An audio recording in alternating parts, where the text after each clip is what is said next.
Mm, coffee, very important.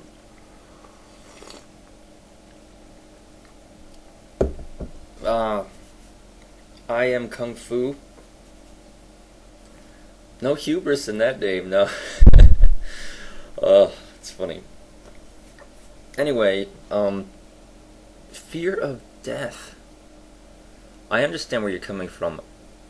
Everyone innately has a fear of death to some extent, unless you're suffering from a sort of fearlessness type of mental illness.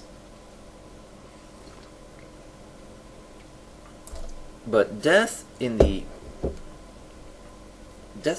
larger intellectual sense, like the finality of death, doesn't bother me anymore, but it did when I was younger.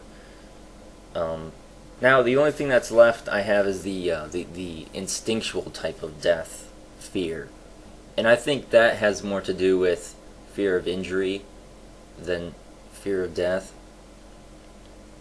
But uh, um,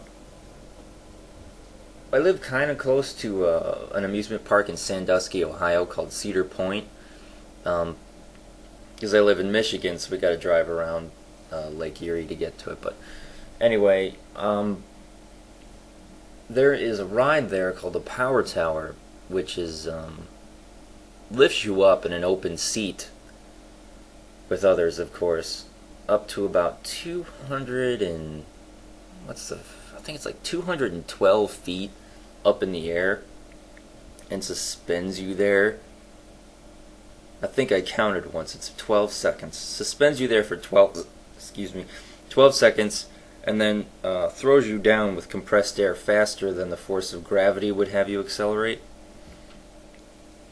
And the moving part's fun, but when you're just hanging there for the 12 seconds, you can get that kind of nervousness in the pit of your stomach. And I think that is the instinctual fear of death type of thing, because at that height, if you do manage to free fall and you hit the ground, I mean, that's not injury, that's death that you're gonna get.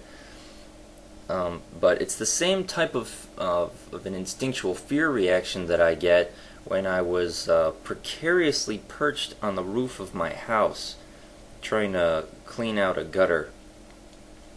And the distance that I was from the ground wouldn't have killed me unless I landed straight on my head and broke my neck. I would have, maybe gotten broken ribs, or, at worst broken like a leg or something. So it wasn't a death injury. It was a fear of pain injury. And I got the same type of, nervous feeling in the pit of your stomach. Your body's trying to tell you you're in danger. So that's the instinctual response. But you're talking about fear of death on a larger level, like the cessation of life, like my consciousness no longer exists, like blackness, nothingness. And even, blackness, like just like everything going black and that's it. That's not even accurate to describe it. You're talking about the cessation of life is something that we can't even relate to. We can't picture it because it would be like truly nothing, and truly nothing's like the only thing in the universe that doesn't actually exist. But the more I learn about neuropsychology and what actually constitutes consciousness, the more I'm convinced that this, the thing that we prize so much in our heads, this thing called consciousness, is just a symptom of the function of our mushy meat computer, and nothing more than that. And we're trying to, say that we've got this thing in our head, like our soul or our spirit, and it's got to go somewhere when we die. No, the body dying and decomposing in the ground, as it were. There's nothing else you have to account for in that. There's no other energy that needs to be, dissipated in some sort of magical, metaphysical way. There's nothing else. And it wouldn't be anything to, intellectually be afraid of, because well, what is nothingness? That's not bad. I mean, in eternity in heaven, if anything, it sounds like it would be boring. I would be more worried about an eternity of boredom than I would be about nothingness. But I think what helped me get over my fear of death, I had a what you would call a near-death experience in my youth. I was still in elementary school at the time, I think. I was going from the transition of 5th grade to 6th grade. I took a vacation in Florida. And yeah, we went to like Disneyland and Epcot Center and all that good stuff. We went and we were just spending a day swimming at the pool in the at the hotel. And me and some other random guy that I met there, we were like doing jumps and flips into the pool. It had a not only the ledge, the elevated ledge, but it also had a another ledge around the exterior of the pool that was just a little submerged from the water. I don't know why they did that in the construction. It doesn't make much sense to me when I look at it now. But anyway, we were standing on the the top ledge on the dry ground and doing backflips into the pool, and I think you can guess what happened. I did my backflip and didn't have enough horizontal momentum to clear that other ledge, and I landed straight on my head on the ledge, and then of course slumped and fell into the water. At first there was kind of a panic because my body wasn't responding to what I wanted it to do.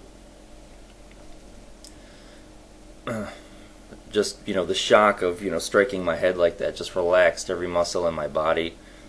Water went into my lungs, and I remember the thought coming across me like, oh my god, I'm gonna die in this pool in Florida. And then it was a flash of panic, like I'm gonna die. But I'm just like drifting there, drowning, sinking in the pool. And the fear just went away. It was like, yeah, this isn't so bad. Okay, I can do this. If you have to choose a way to die, if you're going to die prematurely and not like die from old age in your sleep or something, I would choose drowning. The time there that it felt like an eternity actually, that I was just floating, sinking, because I was I'm so skinny, I'm actually more dense than water. And when the air's out of my lungs, forget it, I sink like a rock. It was the most peaceful that I've ever been, I think. Just to be totally okay with it, like I'm gonna die, and then it's gonna be it, and everything's gonna be over, and that's fine. Because really, I mean, living's just terribly inconvenient. And this is okay. And then some woman grabbed me by my arm. I remember feeling it, like she had to reach in, saw that I was drowning in the pool, grabbed me by my arm and yanked me up. And I remember being mad at her because the whole process was terribly painful. The grabbing of my arm, lifting me up out of the pool. Of course, I scraped the concrete on my way out. I got up and I'm not coughing out the water, so she starts upending me, and then and then I gotta cough all this water out. It comes out my mouth and my nose, and pain all in here and in my head, and it was just a horrible, coming back to life was a horribly painful experience. And I was mad. I was like, no, leave me down there. Everything was fine. I was happy. You had to pull me out. I was so mad at her. I mean, eventually I was like, oh, okay, and then I tried to go off and play. I was like, oh, okay, that's fine, but I became probably pretty close to dying, and I was totally okay with it. So yeah, if you have the ability to choose, I would definitely choose drowning. Just as long as no one tries to resuscitate you, because man, that hurt so bad.